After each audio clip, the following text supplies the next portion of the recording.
Speaker, the whole country will be concerned about the price being paid by those in communities affected by the floods and storms. I pay tribute to the work of the emergency services. Can the Prime Minister update the House on the number of people affected and what action is being taken now to ensure areas that could be affected by further flooding have all the necessary support? Well, first of all, can I thank the Leader of the Opposition for his very moving words about Paul Goggins and for what he said. In terms of flooding, it is an extremely difficult situation for those affected. We should remember that 7 people have lost their lives since this began.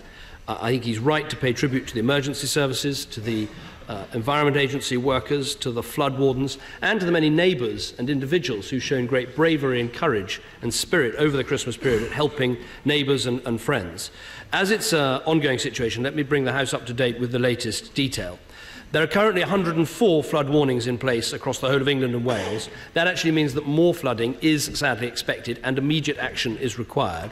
There are also 186 flood alerts, meaning that even further flooding is possible beyond what we're expecting more rapidly. Although the weather has improved, the river levels and groundwater levels remain so high that this further flooding could come at relatively short notice. There are a number of particular concerns, including Dorset, Wiltshire, Hampshire, Somerset and Oxfordshire. Given these ongoing threats, which could last for several days to come, I would urge members of the public to keep following the advice of the emergency services and the Environment Agency in those areas at risk. At a national level, we've been coordinating this response via COBRA, and COBRA will continue to meet under the chairmanship of my right honourable friend, the Secretary of State, until the threat has passed. Mr. Ed Miliband. Mr. Speaker, I thank the Prime Minister for that answer. I know he and the Environment Secretary will keep the House updated.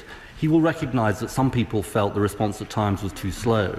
In particular, can he tell the House whether it's become clear why it took so long for some of the energy distribution companies to restore power to homes over the Christmas period, and what steps does he believe can be taken to ensure that that kind of thing doesn't happen again?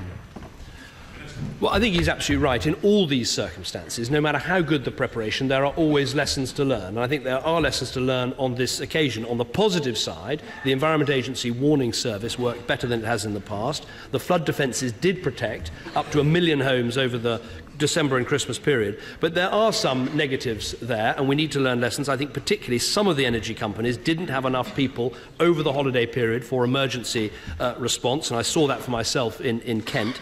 So we need to learn these lessons. My right honourable friend, the Minister for Government Policy, will be leading this exercise. The Energy Secretary is already looking at the levels of compensation and the preparedness and the speed of response from energy companies, but I would welcome from all members of all constituencies affected by flooding what they see on the ground about lessons that can be learned so that we can make sure preparedness is even better on a future occasion. Ed Miliband. Mr. Speaker, given the scale of risk exposed by these floods and the expected impact of climate change, can the Prime Minister also commit to DEFRA providing a report to this House by the end of this month, giving a full assessment of the future capability of our flood defences and flood response agencies, and whether the investment plans that are in place are equal to the need for events of this kind?